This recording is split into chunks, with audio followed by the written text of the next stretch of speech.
दोस्तों, जब रावण की बेटी को हो जाता है हनुमान जी से प्यार।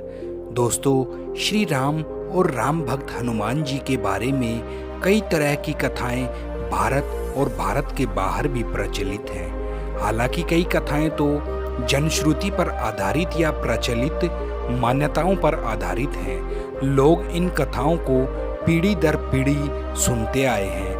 ऐसी ही एक कथा है रावण की बेटी और हनुमान जी के बारे में। हालांकि इन कथाओं का वाल्मीकि रामायण और तुलसी रचित रामचरितमानस में उल्लेख नहीं मिलता है। तो चलिए जानते हैं इसके बारे में। तो नमस्कार दोस्तों, मन का दीप मनदीप चैनल में आपका हार्दिक स्वागत है। मैं मनदीप गंगोत्री से आपका स्वागत करता हूं। चलिए वीडियो की शुरुआत करते हैं, आपसे कुछ ज्ञान की बात करते हैं। दोस्तों, राम की कथा को वाल्मीकि के लिखने के बाद दक्षिण भारतीय लोगों ने अलग अलग तरीके से लिखा है। उत्तर भारत के लोगों के जीवन में राम का बहुत महत्व है। दक्षिण भारत में रावण का ज़्यादा महत्व दिया गया है।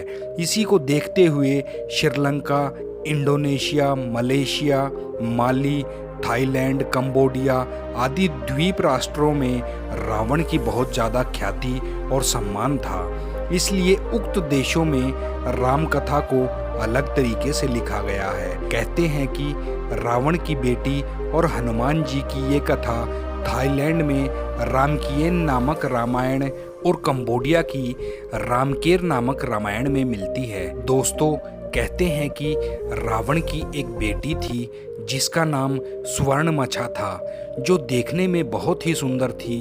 उसे सोने की जलपरी कहा जाता था, मतलब स्वर्ण के समान उसका शरीर दमकता था। इसका सही अर्थ सुनहरी मछली होता है।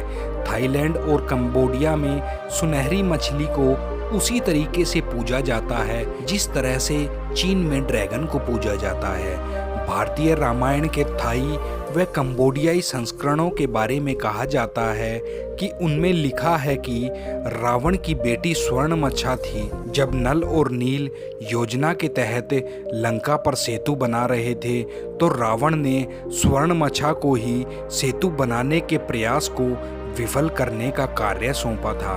वह हनुमान जी का लंका तक सेतु बनने का प्रयास विफल करने की कोशिश करती है, परंतु इस दौरान ही अंततः वह उनसे प्यार करने लगती है। दोस्तों, कथा के अनुसार हनुमान जी और वानर सेना समुद्र में पत्थर फेंककर जमाते जा रहे थे, लेकिन वो पत्थर कुछ समय बाद गायब हो जा रहे थे। जब हनुमान जी को इस घटना का पता चला तो वे समुद्र में उतरकर देखने गए कि आखिर ये चट्टानें गायब कहाँ हो रही है। तब उन्होंने देखा कि पानी के अंदर रहने वाले लोग उन्हें कहीं लेकर जा रहे हैं। तब वे उन लोगों के पीछे गए और वे देखते हैं कि एक मत्स्य कन्या उन सबकी नेता है, तो वे उसे चुनौती देते हैं, परंतु वह कन्या हनुमान जी को देखकर उनके प्रेम में पड़ जाती है। हनुमान जी ये समझ जाते हैं और तब वे उसे लुभाकर समुद्र के तल पर ले आते हैं और उससे पूछते हैं कि तुम कौन हो। वह बताती है कि मैं रावण की बेटी स्वर्णमछा हूँ। फिर हनुमान जी उस कन्या को समझाते हैं कि रावण ने कितना बुरा कार्य किया है और क्यों हमें ये पुल बनाना पड़ रहा है जिसे आज तुम तोड़ने के लिए आई हो। तब वह कन्या समझ जाती है और सभी चट्टानें वापस वानर सेना को लौटा देती है। तो दोस्तों, ये कहानी थी कि स्वर्णमछा को कैसे हनुमान जी से प्यार हुआ था। तो दोस्तों, वीडियो को कर दो लाइक और चैनल को कर दो सब्सक्राइब। भगवान हनुमान जी सभी पर कृपा दृष्टि बनाए रखें। जय श्री हनुमान।